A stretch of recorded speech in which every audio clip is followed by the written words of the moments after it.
This is to support what I just spoke to you guys about delegation.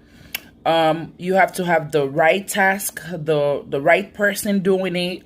So we're just going to do some question on it to give you an understanding of what I was talking about. So here's our first question.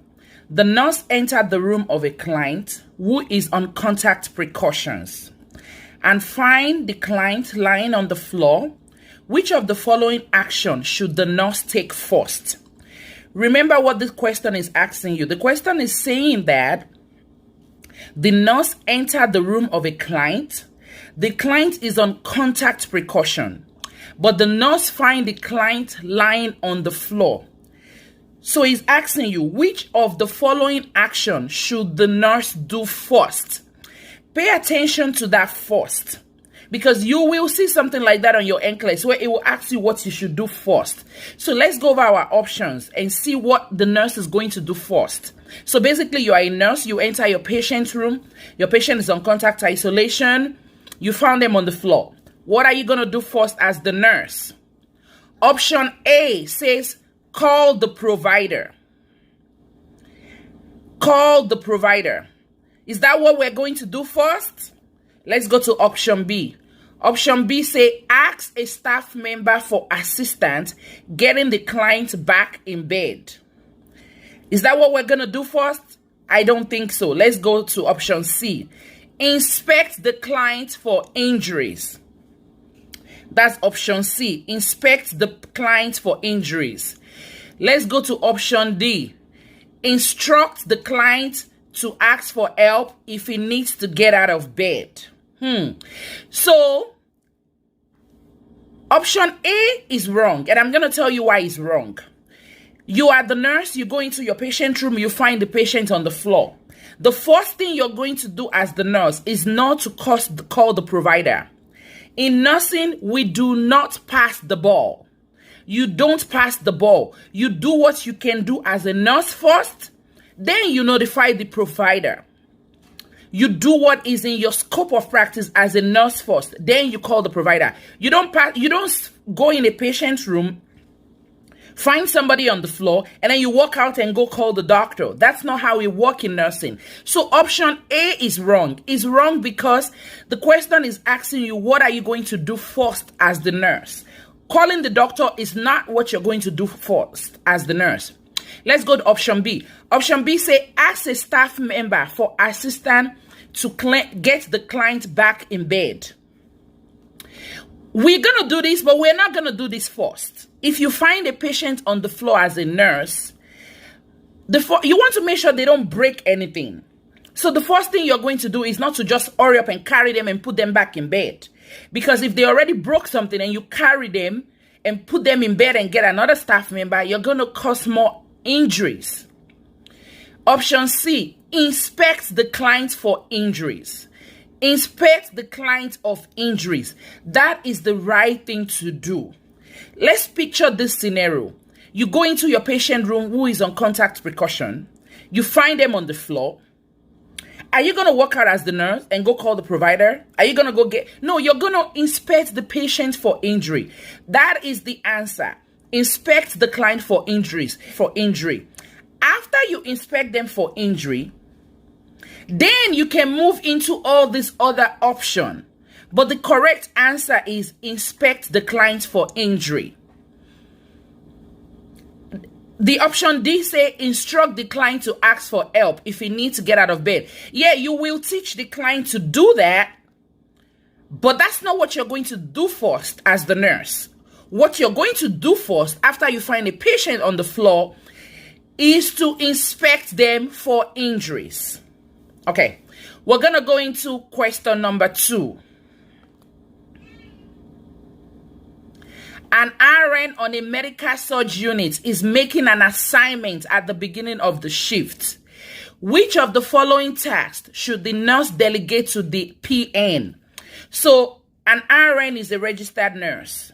The PN is the licensed practical nurse. The question is asking that you are the RN, you are making assignments for the shift.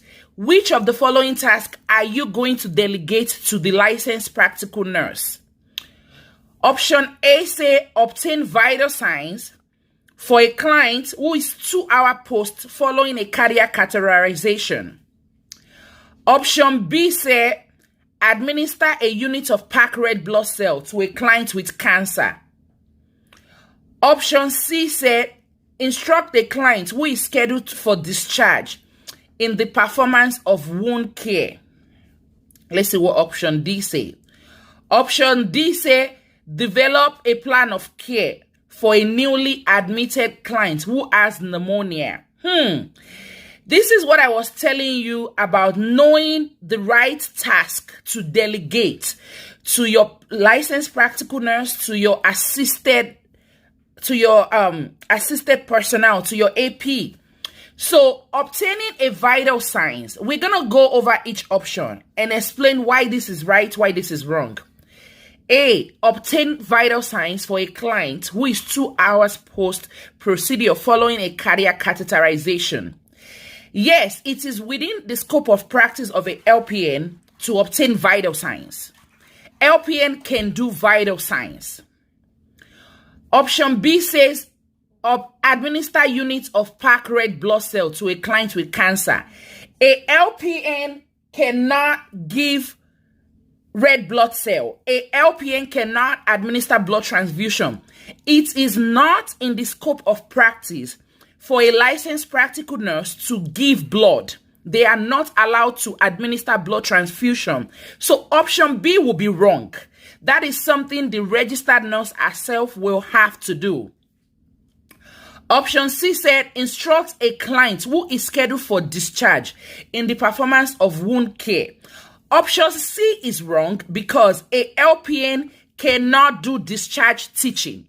It has to be an RN. An RN is the one that do the discharge teaching. So teaching a patient about wound care upon discharge would not be something a LPN can do. Remember, the RN do the teaching. They do the giving of blood. The LPN cannot do that. It is not within their scope of practice. Option D said develop a plan of care for newly admitted clients who has pneumonia. This is wrong. A LPN cannot develop a care plan for a newly admitted client. A LPN cannot develop a care plan. This is not within their scope of practice. This is what a registered nurse should be doing.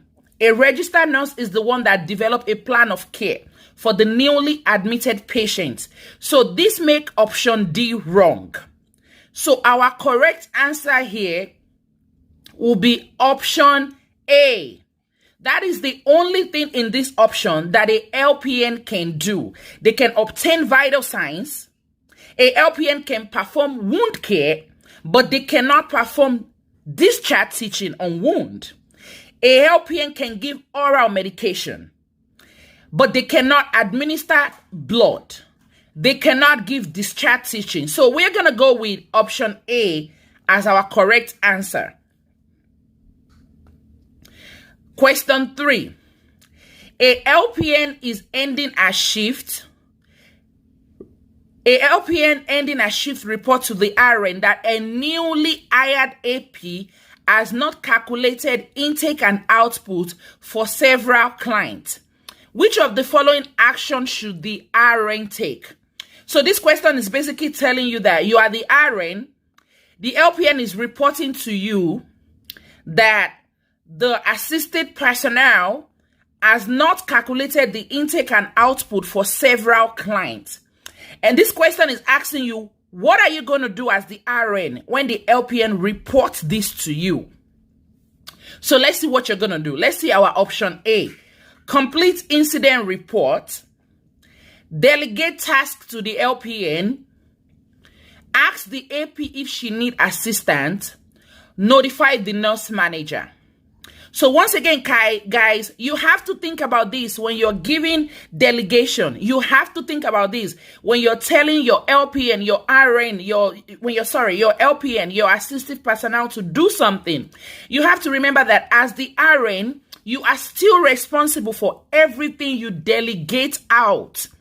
So this question is basically saying the LPN is reporting to you that the assistive personnel has not calculated the intake and output for several patients. So we're going to dissect the answer. Complete an incident report. There is nothing here in this question that tells us that we need to complete an incident report. There is nothing in this question that warrants an incident report. An incident report is a document that is used when there is an incident, when somebody fall, when somebody elope.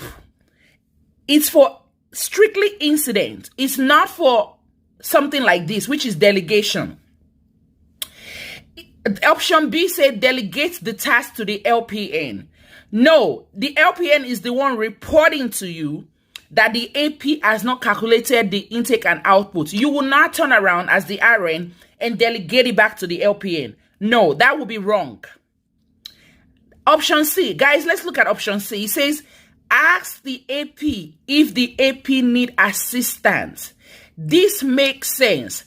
So if you delegate something to your assistive personnel and the assistive personnel has not finished it or has not done it, what you will do as the registered nurse is to go back and find out why they haven't done it. Do they need help?